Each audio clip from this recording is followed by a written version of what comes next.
जो आपके अति पिछड़ा समाज से तो नहीं है, लेकिन अति पिछड़ा समाज से 1000 गुना अधिक आपके सवालों पर सजग हैं, लड़ते हैं, लगातार एक पैसे की परवाह किए बिना आपका पटना उच्च न्यायालय में मुकदमा लड़ रहे थे तेली तमोली धांगी का। वैसे शख्स आदरणीय श्री बसंत कुमार चौधरी जी, जो जननायक कर्पूरी ठाकुर के भूमि से आते हैं, जमींदार परिवार से आते हैं, लेकिन थोड़ा बहुत मतलब कम्युनिस्ट पार्टी से शुरू से रहे, और कम्युनिस्ट पार्टी की बात छोड़ दीजिए, वे सामाजिक एक्टिविस्ट हैं। राजनीतिक एक्टिविस्ट कम, सामाजिक एक्टिविस्ट ज्यादा। और सामाजिक में भी जो दबे कुचले लोग हैं, जो हाशिए पर रहे लोग हैं, उनकी लड़ाई लड़ते अपना उन्होंने जीवन सर्वस्व निछावर कर दिया है। तो मैं ऐसे महान अधिवक्ता पटना उच्च न्यायालय को, जिनको पूरा बिहार जानता है, उन महानुभाव को, उन शख्स को आपके समझ, इनको हम टाइम का इजाजत नहीं देते हैं। टाइम जो भी इनके इच्छा अनुसार हो अपनी बात रखेंगे। आदरणीय श्री बसंत चौधरी जी, आप लोग एक बार ताली बजा करके सभी लोग स्वागत कीजिए। हम तमाम लोगों के महानुभाव हैं, गार्जियन हैं, अभिभावक हैं। आदरणीय बसंत चौधरी जी।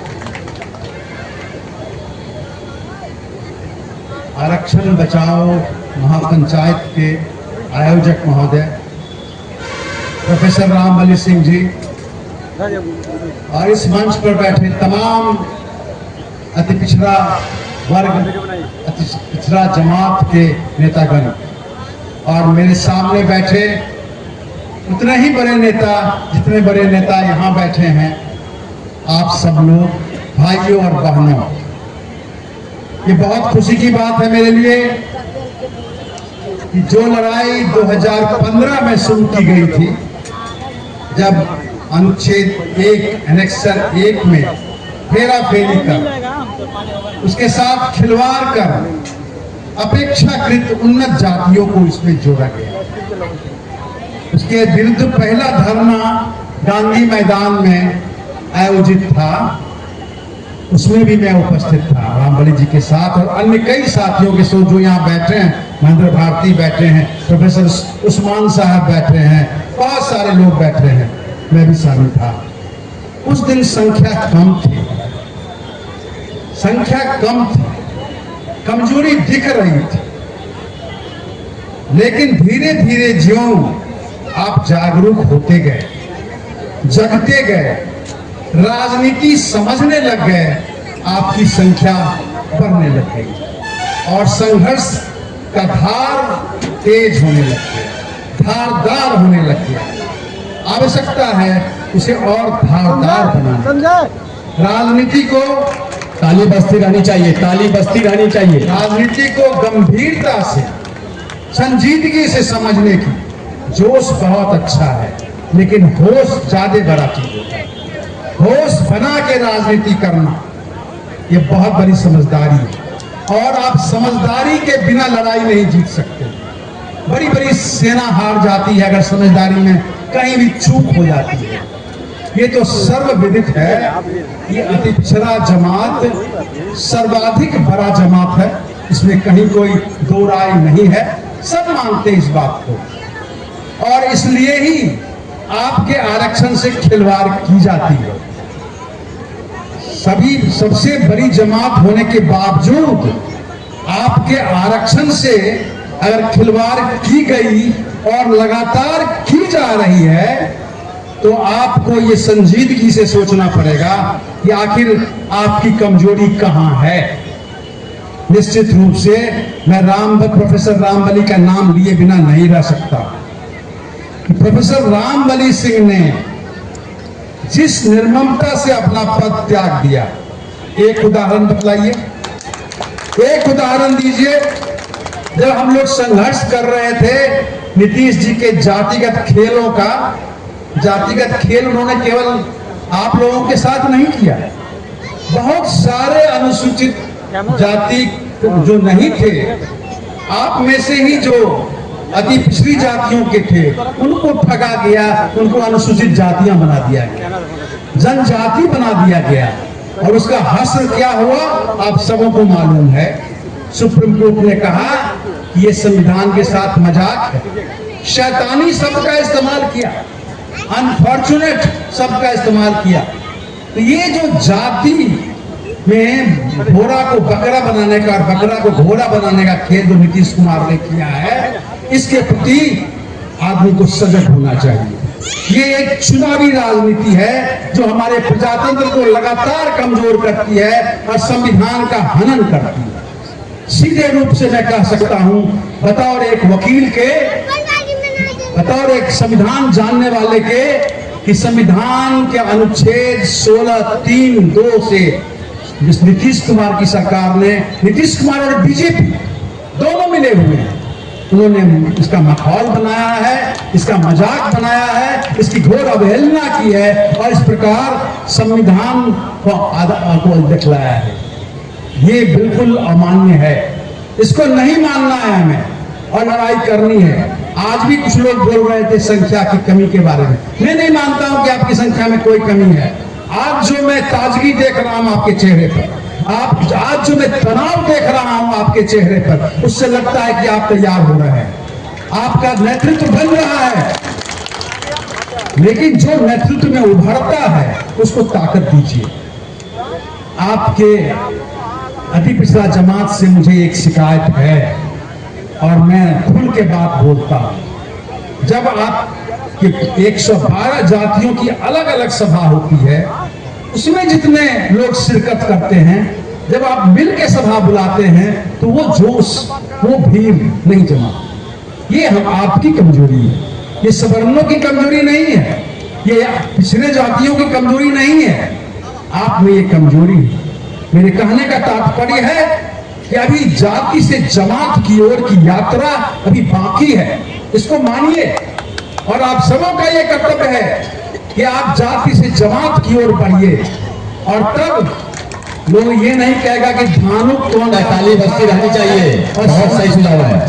चंद्रवंशी कौन है और सहनी कौन है। जब बिहार ये पहचानने लगे कि ये अति पिछड़ा जमात है, अति पिछड़ा जमात है और कुछ नहीं है, उस दिन आप जीते। अम्बेडकर साहब ने कहा था सभी समस्याओं की कुंजी राजनीति होती है। राजनीति, कर्पूरी जी एक छोटी जाति के नेता थे, हमारे जिला से आते थे। मुझे सौभाग्य प्राप्त है, वो जब पहली बार सांसद में गए 1977 में, तो मैंने उस मीटिंग में, उस कैंपेन में हिस्सा लिया था बतौर एक नए वकील के रूप में, प्रचार किया था। उसके बाद तो फिर वो मुख्यमंत्री बने तो उन्होंने त्याग पत्र दिया और खराज से जीत के आए। कर्पूरी जी की ताकत क्या थी? कर्पूरी जी की ताकत राजनीतिक समझदारी थी। मैं ये मानता हूं कि बिहार में लोग कहते हैं कि श्री कृष्ण बाबू पहले मुख्यमंत्री थे, मैं उनकी इज्जत करता हूं, बहुत पढ़ते लिखते थे, लेकिन राजनीति की, समाज की समझदारी जो कर्पूरी जी में थी वो मैं किसी में नहीं पाता। हम लोग उनसे सीखते थे और वो भी सीखना चाहते थे, वो भी नई नई बात जानना चाहते थे। आप तो कहते हैं कि अति पिछड़ा का कल्याण करो, मेरा ये मानना है कि जिस दिन अति पिछड़ा एक जमात होकर प्रजातांत्रिक राजनीति करेगी, उस दिन आप सबका कल्याण कर देंगे। जो ओबीसी है उनका भी कल्याण कर देंगे। ओबीसी का जो दबंग स्वभाव है वो सब समाप्त होगा। जैसे अगड़ों का दबंग स्वभाव समाप्त हुआ तो शांति समाज में है ना। अगर पिछड़ा ओबीसी का भी दबंग स्वभाव, सामंती स्वभाव समाप्त होता है तो असली प्रजातंत्र हमारे बीच आएगा, असली प्रजातंत्र बैठेगा, वो जमेगा और तब हठात देखेंगे आप के सारे अधिकार मिल जाएंगे। इसलिए आप जनतंत्र के सिपाही हैं, आप प्रजातंत्र के सिपाही हैं और प्रजातंत्र समाज में सबसे नीचे होने का कर्तव्य जो आप पर है, जिम्मेदारी जो आप पर है, वो है कि कैसे आप प्रजातंत्र को नीचे तक और बहुत दूर तक ले जाते हैं। लग रहा होगा आपको ये तो आरक्षण से अलग बात बोल रहे हैं, बिल्कुल नहीं। आपके आरक्षण में जो छीनाझोरी हो रही है, तो छीन लिया जा रहा है, वो आपकी कमजोरी की वजह से। हम लोगों ने एक मुहिम चलाया था कि चलो सुप्रीम कोर्ट में किसी बहुत बड़े नामी वकील को रखा जाए। तो नामी वकील का मतलब 10-20 लाख आजकल हो जाता है। बहुत प्रयास किया हमारे रामबली जी ने, उस्मान साहब बैठे हुए हैं, कामत जी बैठे हुए हैं मंच पर, बहुत कोशिश किया, 2-3 लाख रुपए भी जमा नहीं हो पाए। जबकि मेरा मानना है कि कर्पूरी जी की कृपा से जितने लोगों ने नौकरियां पाई, वो अगर 1-1 हजार रुपया 10-10 हजार रुपया दे देते तो हम भी 15-20 लाख रुपया लेके दिल्ली जाते और जो बड़ी ऊंची और धनी जाति से आपकी लड़ाई है उसका मुकाबला कर सकते थे। लेकिन इसके लिए घबराना नहीं। नामी वकील भले मैं नहीं हूं, लेकिन मैं सक्षम हूं कि आपके केस का वकालत। ताली बजाकर स्वागत कीजिए। तो मेरा आपसे आग्रह है कि आप तो लड़के जीतेंगे ही, क्योंकि आपकी लड़ाई में न्याय है, न्याय आपके पक्ष में है, आप अपने अधिकार की लड़ाई लड़ रहे हैं। लेकिन अगर आप समझदारी से ये काम करेंगे, राजनीतिक दृष्टिकोण डेवलप करके, और तकनीकी भी करना पड़ेगा। आप सीधे ये नहीं कह दीजिए कि ये दोस्त ये दुश्मन। समय आएगा दुश्मनों में भी खोजना पड़ेगा, कौन बड़ा दुश्मन कौन छोटा दुश्मन, कौन मजबूत दुश्मन कौन कमजोर दुश्मन। समय आ सकता है कि हम कमजोर दुश्मन के साथ मिल जाए, आ सकता है। उस समय रामबली जी की शिकायत मत कीजिएगा। ये डिस्क्रिप्शन, ये विवेकाधीन शक्ति अपने नेता को दीजिए कि वो समय पर सही निर्णय ले सके। आप परिस्थिति नहीं बना सकते, खास परिस्थिति में खास निर्णय लेना होगा। इतनी आजादी आपको नेतृत्व को देनी होगी। हिंदुस्तान की परिस्थिति बहुत आसान नहीं है, बहुत क्लिष्ट, बहुत कॉम्प्लिकेटेड सोसाइटी हमारी। विश्व में जितनी जातियां हैं, जितने नस्ल हैं, उस सारे नस्लों का उपस्थिति हिंदुस्तान में है, और उन सारे नस्लों को मिला के एक भारतीय नस्ल तैयार हो गया है। कहने को मैं सवर्ण हूं, लेकिन मैं जानता हूं कि हमारे खून और आपके खून अब एक हो चुके हैं। हम सभी मिश्रित नस्ल के हैं, हम सभी मिश्रित नस्ल के हैं। तो अधिकार की लड़ाई और राजनीति को तेज कीजिए, अपना नेता चुनिए, अपनी अपनी जाति भूल जाइए। मैं आपसे आग्रह करता हूं, अपर कास्ट भूल गया है, भले दिखाई दे रहा हो, हम अपर कास्ट भूल चुके हैं। हम लोगों के बीच में शादियां शुरू हो चुकी हैं, दूर दराज के इलाकों में भी शादियां शुरू हो गई हैं। आप जब तक 112 जातियों में व्यक्त रहेंगे, आपकी कमजोरी आपका पीछा नहीं छोड़ने वाला है। इसलिए इस ओर बढ़िए। ये आसान काम नहीं है, मैं जानता हूं, लेकिन उधर कम से कम बढ़ना तो चाहिए। कम से कम यहाँ जितने लोग बैठे हुए हैं, नेतृत्व वर्ग बैठा है बिहार का, अति पिछड़ों का नेतृत्व वर्ग बैठा है यहाँ पे। अगर ये नेतृत्व वर्ग आज कमर कस ले तो ये हवा में उड़ जाएगा ये जातियां, और आप अति पिछड़ा कहलाएंगे। जैसे आप लोग भूमिहार ब्राह्मण नहीं कहता, कहता है सामान्य वर्ग। जान के भी वो अपनी जाति नहीं बोलता, सामान्य वर्ग, पिछड़ा वर्ग। तो अति पिछड़ा वर्ग भी होना चाहिए, और हिंदुस्तान की जातियों को वर्ग में बदलिए। भारत में आज कोई जाति नहीं है।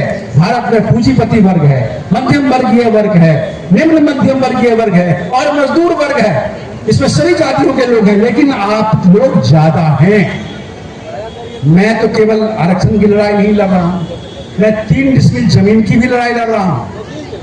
आप जो यहाँ पर सहनी समाज के लोग हैं, पिछवाड़ा समाज के लोग हैं, वो जानते होंगे कि बिहार के सारे तालाब आज उनके सहयोग समितियों के हाथ में हैं, लेकिन उनकी आधी कमाई अफसरों को घूस देने में और हाईकोर्ट में और रजिस्ट्रार के यहाँ। साथियों से गुजारिश है, बहुत महत्वपूर्ण बातचीत हो रही है, जो गेट पर है अंदर आ जाए। साथियों, अब आपके बीच बहुत ही महत्वपूर्ण विषय पे बात हो रही है। आप लोग गेट पे अंदर आ जाइए और बैठिए, कुर्सी पे बैठ जाइए। आज बेघर कौन है? अनुसूचित जाति, जनजाति और अति पिछड़े। आज भूमिहीन कौन है? अनुसूचित जाति, जनजाति और अति पिछड़े। इसके अलावा कोई भूमिहीन नहीं है। आज सर्वाधिक बेघर 35 लाख से 40 लाख बेघर कौन है? आप जानते हैं इस बात को, आप ही हैं। इसलिए लड़ाई आपकी व्यापक होगी। नेतृत्व में के समझ में व्यापकता लाइए, अपनी समझ में व्यापकता लाइए। मैं समय से ज्यादा बोल गया हूं, वैसे हमको आजादी थी, लेकिन मैं अपनी सीमा समझता हूं। आप लोगों ने मेरी बात को बहुत ध्यान से सुना, इसके लिए मुझे उतनी खुशी नहीं है। अगर इतनी खुशी होगी कि आज के बाद से एक नई हवा, एक ताजी हवा चले और बिहार में छा जाए। धन्यवाद, धन्यवाद। बहुत बहुत शुक्रिया सम्मानित